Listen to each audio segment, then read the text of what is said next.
Hello and welcome back to the Old Soul Millennial channel. In today's video I would like to teach you how to repair wood rot with Bondo.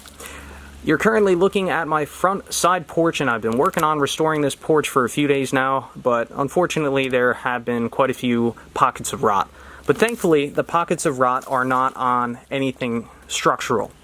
Definitely do not utilize this type of repair on structural components. If it's structural, you definitely want to replace it. Talk to an engineer, a builder, make sure you do that properly. So, what do you do first? Well, the first thing you need to do is dig out all the rot and let everything get good and dry. So I've chipped this out, I've dug out most of the rot, and this has been drying for a few days now. So now it's ready for Bondo. So what you're going to need to do is take your Bondo and mix it up. I'll show you how to mix this up. Let me set up the camera and then we'll go ahead and apply our first coat. Alright, now let's talk about mixing. So my first recommendation is to purchase these Bondo applicators. So after you apply the Bondo to the rot or whatever surface, after the Bondo hardens, let it harden on this applicator, then take a scraper and it'll scrape right off. There's some type of chemical or super slick or something like that that prevents the Bondo from adhering to this applicator. So, buy a 3-pack, a 6-pack, just utilize these. So we're going to mix up the Bondo on this piece of paper here. So what you're going to do, I like to use a spoon. We'll just put a few globs of Bondo on this piece of paper. You definitely want to mix this in smaller batches, especially if you haven't worked with this stuff before. Build up your confidence a little bit. The thing with Bondo is you're racing the clock as soon as you apply the hardener, so you want to move pretty quick with this stuff. Just kind of looking at the size of the area I got to fill in and trying to match the amount of Bondo I'm putting on this piece of paper here. So that looks about right. Now what we're going to do is take our hardening cream, and I was always taught to put a straight line across your blob of Bondo like that. So now this is going to happen pretty quick, so I'm going to mix this up real quick, and I'm going to move the camera over real quick, and you'll just see that you gotta move pretty quickly with this stuff, because as soon as you let it sit, it begins to harden. You only have probably a minute of working time, something like that. So let's go ahead and mix this up.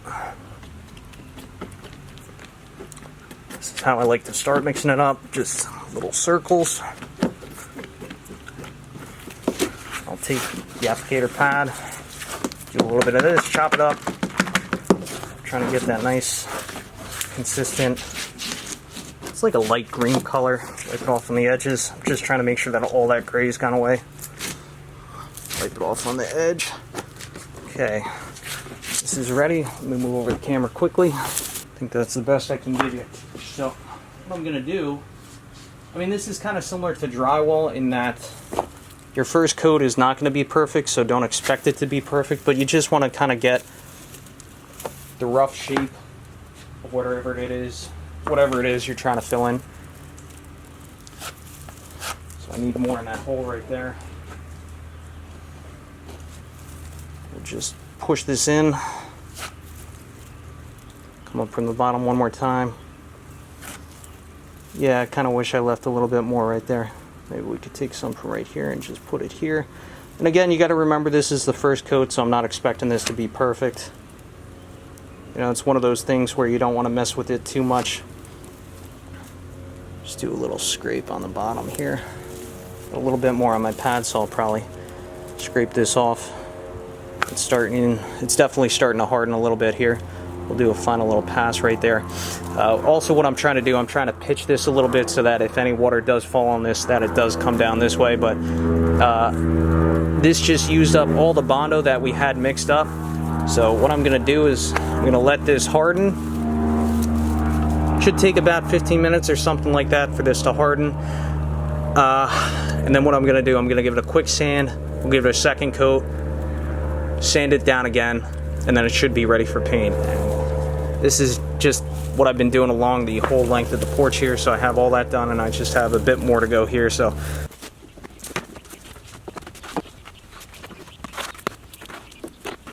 alright, so I just finished giving everything its first coat of Bondo. Now it's time to sand everything down. We'll see how it looks and then apply second coat where needed.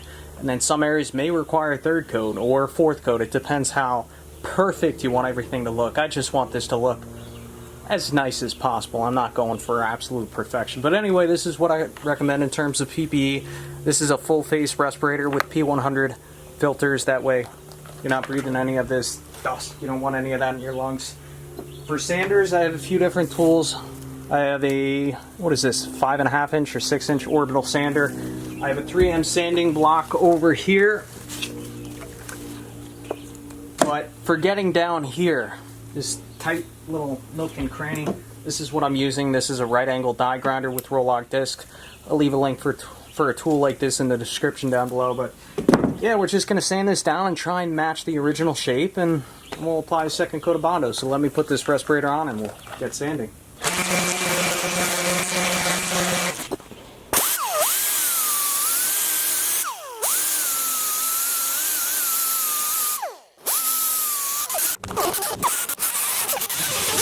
Alright, let's go ahead and put our second coat on.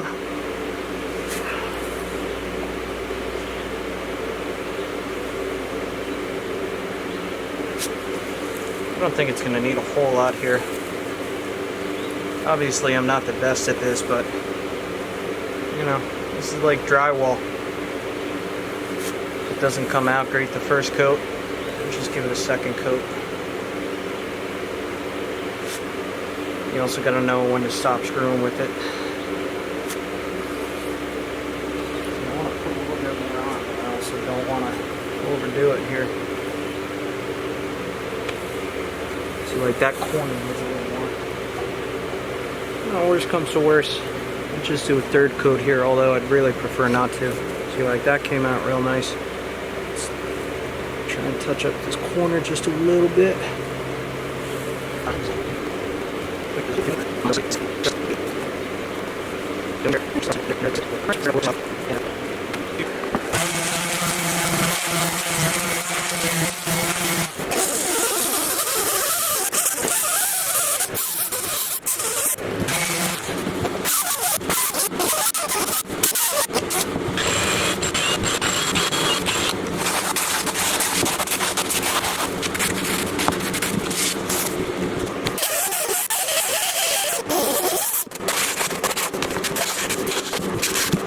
Alright, and here are the final results after 2 coats of Bondo and sanding. I would say it's probably about 92% there. If you wanted to do a third coat, you absolutely could, and you probably could bring it to about 98% there. But the paint's going to hide some of these small imperfections. Like, there's a small indentation there. But, I mean, compared to what it was, I mean, this is nice and solid now after you throw the paint on there. This is a repair that's going to last for many, many, many years. Now, I will say the most challenging part about a repair like this is getting this gentle contour at the bottom, right? Because we're going from this plane to this plane. Here's my tip for that. A sanding block, utilize the edge of the sanding block, right? Like, so you can get in here and work the sanding block like this and up and down, and you'll just have to play around with it. And additionally, for this contour, I was able actually to get a pretty decent contour with the orbital sander. And I know what you're saying. How's that possible? Well, if you take a look, see how the sandpaper overhangs where it attaches to the Velcro circle? So, I mean, as you're sanding, that sandpaper will actually bend down and create a small contour. I know it's kind of hard for me to show on camera, but you see how that sandpaper's kind of bending? So you can utilize that to help achieve a contour like that. Now just be careful not to go too deep, because if you go too deep then you're going to have to apply another coat. But anyway, I'm definitely making progress on this porch project. I'll be ready for paint tomorrow. Anyway, thanks for watching. As always, I will catch you on the next one.